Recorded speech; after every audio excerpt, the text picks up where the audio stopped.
This tutorial has been provided to explain how to model and design massive Flat Slab using Midas Civil 2015. There are 3 tutorial videos for modeling, analysis, designing, and this is the first part for modeling. Now we are going to model the structure from the start page of Midas Civil 2015. Click the new file on the top of the screen and save this file.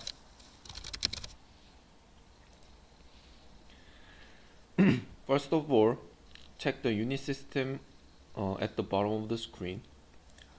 Load for kilonewton and length for meter I'm going to use.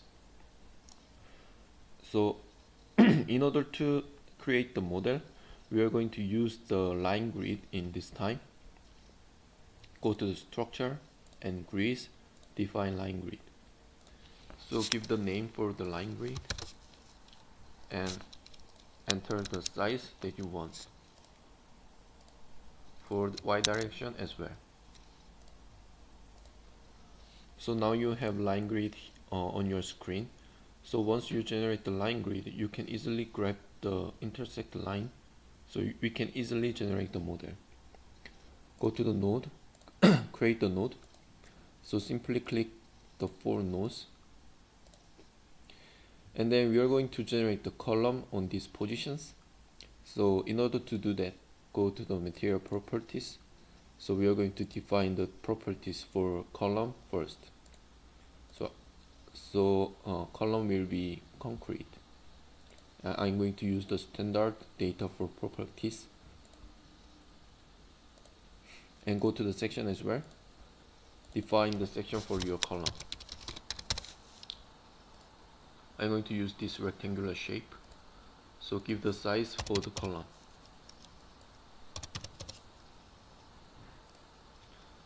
Now you have your material and section for your column.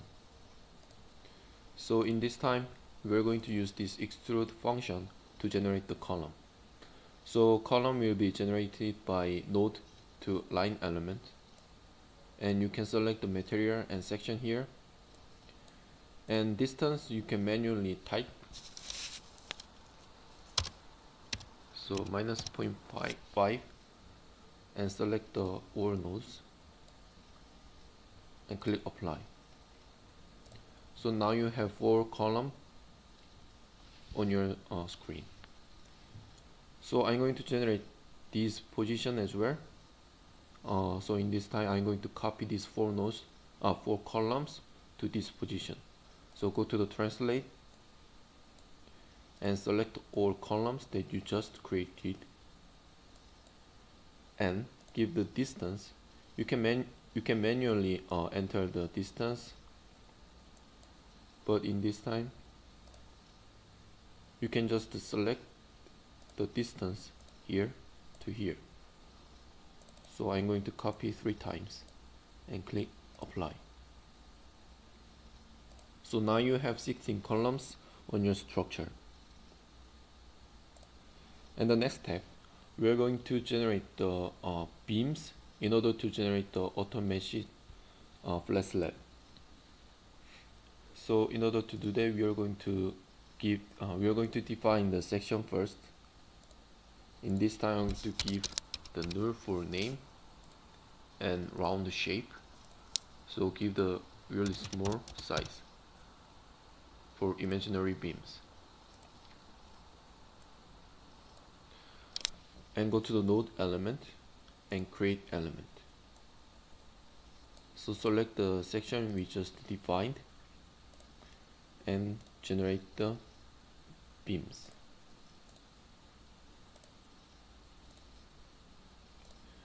We can manually generate all the beams along the line grid, but in this time I'm going to copy these beams. So go to the translate and select the beams,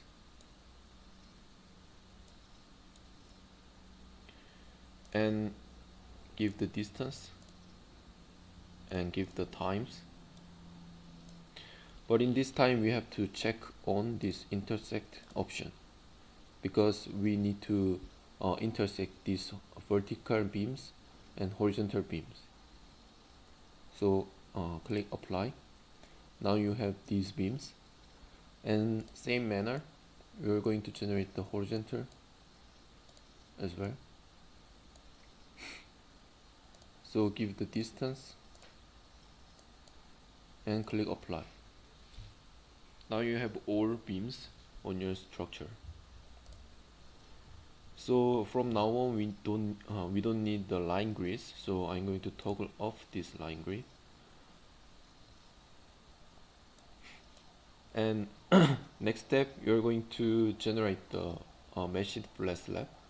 So go to the node element and mesh it and auto mesh it.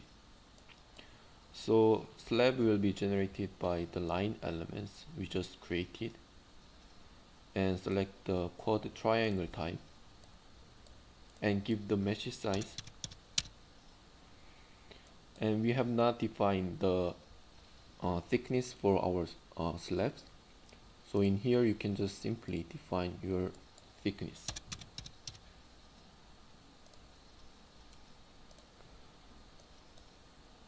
And click apply. So we have to select the line element. So click this select by plane and click all the line elements and click apply.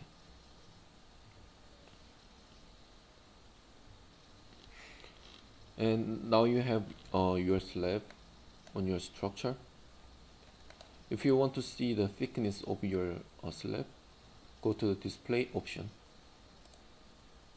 and you can check on the frame thickness and plane thickness. So as you can see, the thickness will be displayed on the screen. So if you do not want to see the nodes, you can also inactivate the nodes like this.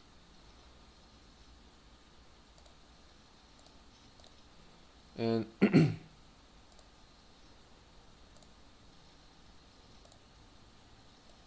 if you see this thickness of flat slab, the column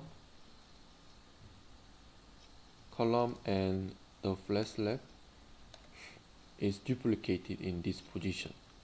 So in order to move this flat slab, we're going to use the offset option in the properties. Go to thickness and click modify. Here we have this option flat offset. So thickness ratio, I'm going to give the 0.5 ratio. So a thickness will be moved to this position. So now it's not duplicated in this position.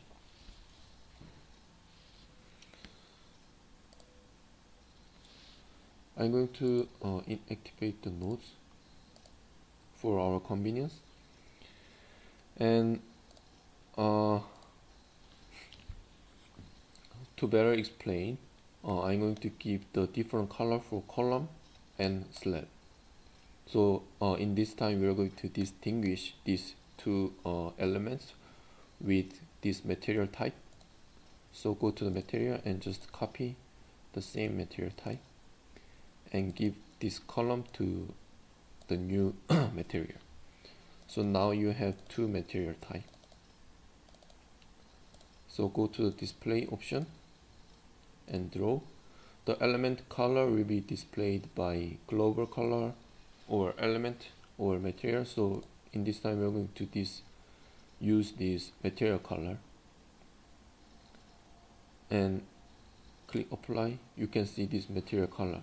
Now it's the same, so we're going to change this in color tab and material. This is the slab color, so give some color you want and edge color as well and blend. And column as well, I'm going to give gray color for this and blend as well. So now you can see the color is changed. So we can easily distinguish the column position and the flat slab. Next step, we are going to define the domain. The Flat Slab is divided some domains randomly. So this is not in order. So just delete all the domains except 3 domains. We're going to define the new domains for this. Select all Flat Slab and give first domain. Now you have the domain is defined for all slab. And select the slab between the columns position.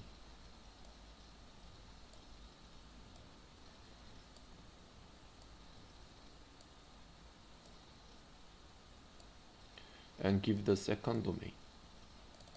Now it's divided into divided into 2 domains.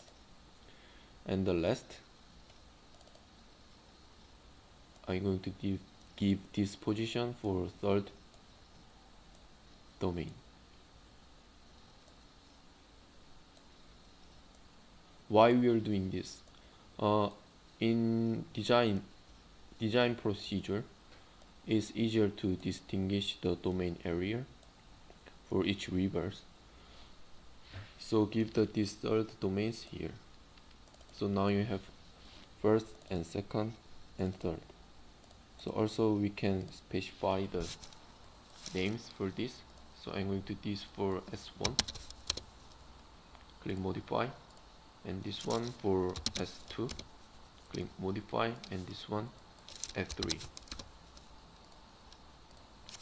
So S1 slab domain is this, and S2 and S3.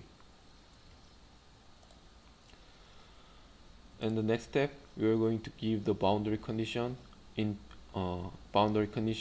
the bottom of the column. So select all the nodes under the columns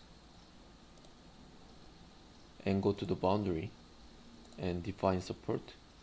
In this time, I'm going to give this pin condition. So now you can see the dx and dy dg is constrained.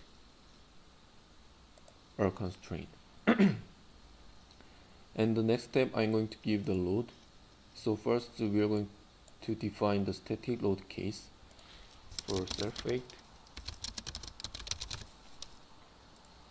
dead load, click add, and dead load as well, click add, and live load.